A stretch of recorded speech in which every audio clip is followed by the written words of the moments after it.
Ayan. Siguro.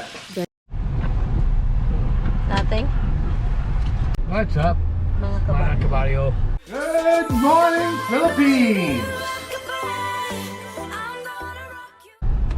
We are going to the store to get a couple of groceries. And we're taking the old car because we still want to check the air conditioning. Top Even loud. it's not really hot today, but we're gonna take it anyway. I can feel the air conditioning is I cold. can feel it's cold. So there's a plus. It'll get better, it'll get colder as we drive. Generally, air conditioning car has to be moving before it actually kicks up.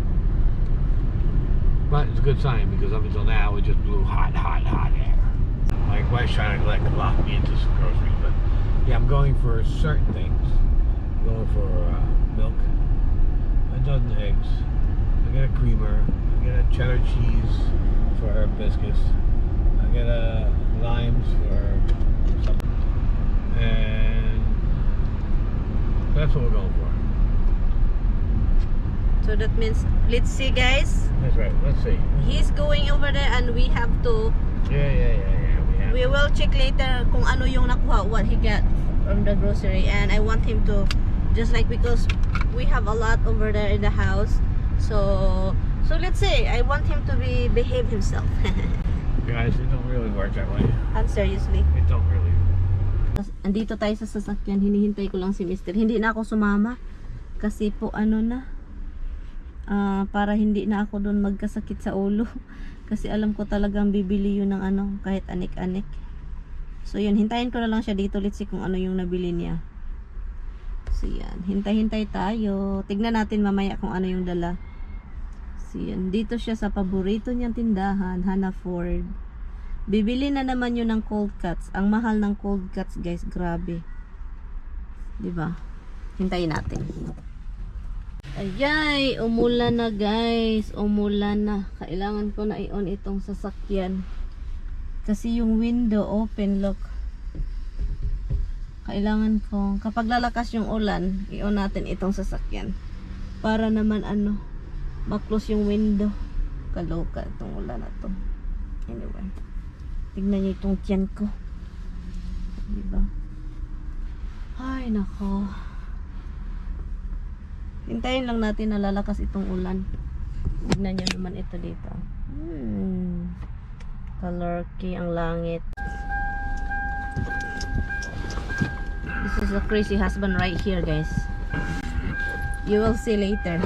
You will freaking see later. I'll open the truck again for you now. A what? I'll open the truck again for you. He really doesn't learn, huh? Is it how much? Let me see.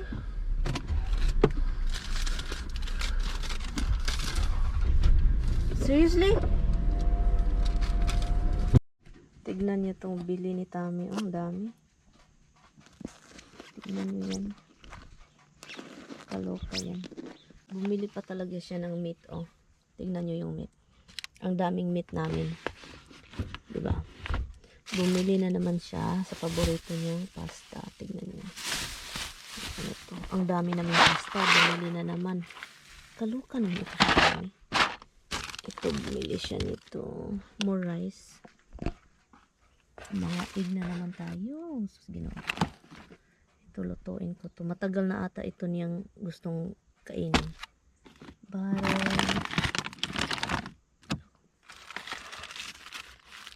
216.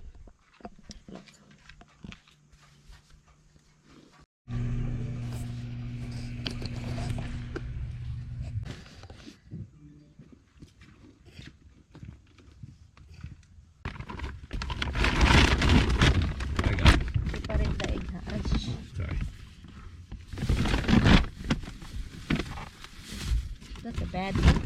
Why is that? That's a bad one. Not good. Did you see that? Why you buy more of this? You know how many pasta we have like this? Good. Two of them make one pasta. See, you're right.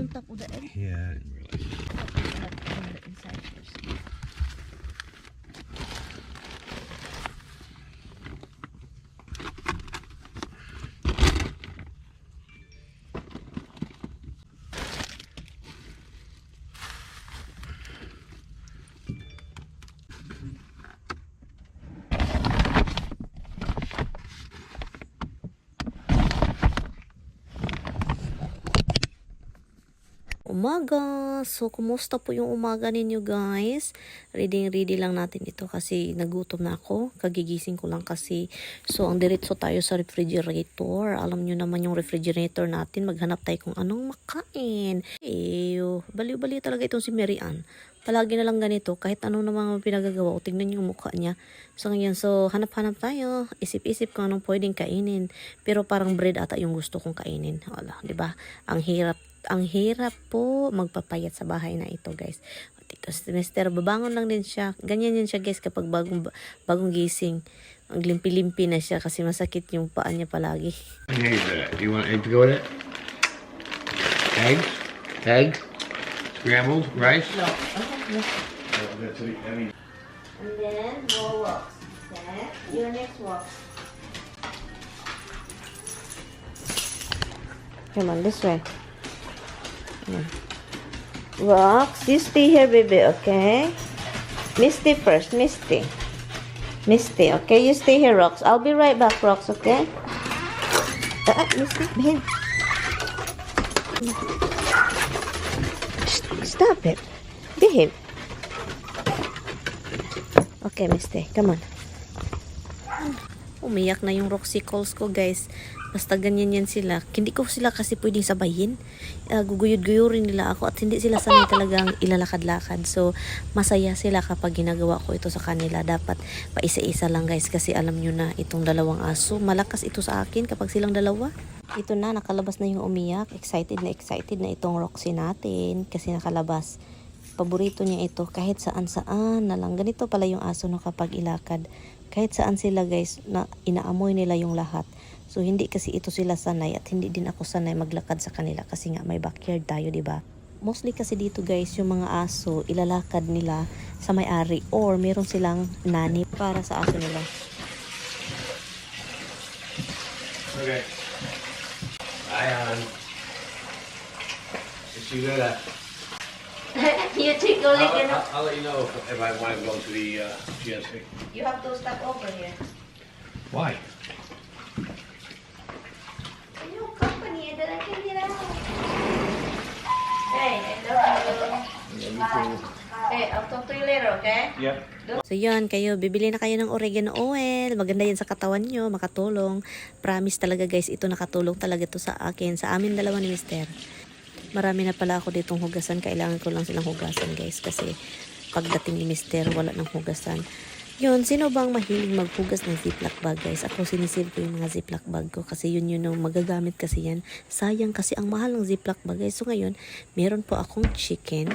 I-marinate po natin siya. Kumukuha lang ako ng mga seasoning.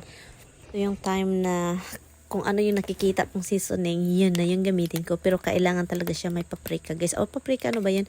Yung yellow, pang Indian. Kasi nga gustong-gusto ni Tami yun, yung yellow yan. Nakalimutan ko na yung pangalan niya, guys. Basta yun, ganda talaga din daw yun sa katawan. Yung yellow na yun, nakalimutan ko na yung pangalan, guys. So yun, nilagyan ko lang siya ng mga kahit anik-anik kung gusto ko.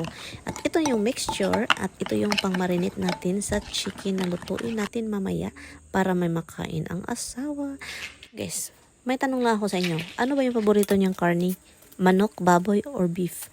Kasi ang daming nagsasabi mas mabuti na yung manok kaysa baboy. Alam nyo, ako gusto ko yung baboy at saka beef. Iba kasi yung sarap talaga din sa pork at beef.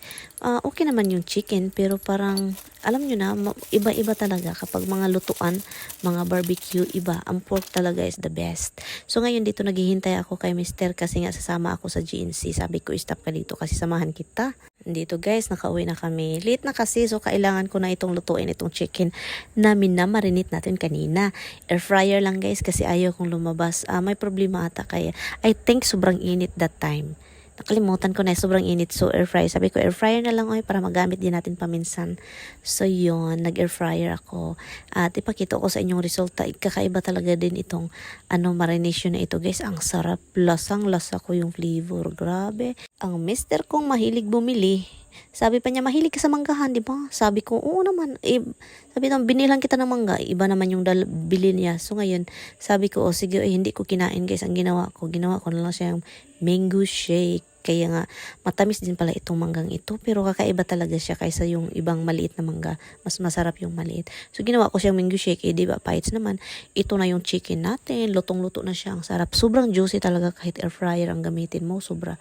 Grabe, kakaiba. So, yun. Masaya kapag may air fryer kayo, guys. Bibili kayo, guys, kapag may sale yung air fryer. May mura dyang air fryer, eh.